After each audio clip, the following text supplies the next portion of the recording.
واللہ ما طلعت شمس ولا غربت.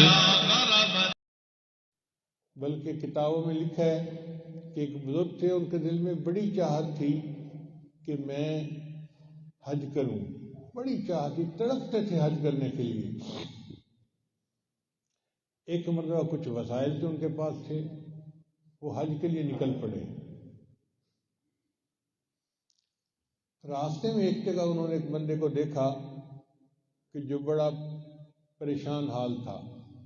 انہوں نے اس سے پوچھا کہ بھئی تیرا کیا موقع؟ اس نے کہا جی کہ میں ایک شریف آدمی ہوں، غریب آدمی ہوں، گھر میں کئی عورتیں ہیں اور میں اکیلا مرد ان کو سپورٹ کرتا ہوں. میں بیمار تھا اور میرے گھر والے 5-6 دن سے بھوکے پیاسے تھے، تو آج میں نکلا ہوں کہ میں کوئی مزدوری کروں اور گھر والوں کے لیے کچھ لے جاؤں. تو وہ بزرگ کہتے ہیں کہ میں نے سوچا کہ میں کیوں نہ اپنا پیسہ اس کو دے دوں تاکہ اس کے گھر والوں کا فاقہ ختم ہو جائے. چنانچہ انہوں نے اپنے پیسے دے دیے اور وہیں سے گھر واپس آ گئے. اب یہ حج پہ نہیں گئے.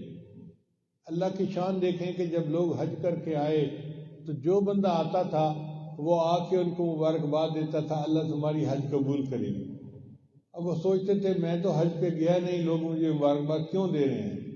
کوئی کہتا ہے میں نے آپ کو مینا میں دیکھا ہے، کوئی کہتا ہے میں نے آپ کو طواف میں دیکھا ہے، کوئی کہتا ہے میں نے آپ کو مزدلفہ میں دیکھا ہے، کوئی کہتا ہے میں نے آپ کو عرفات میں دیکھا ہے.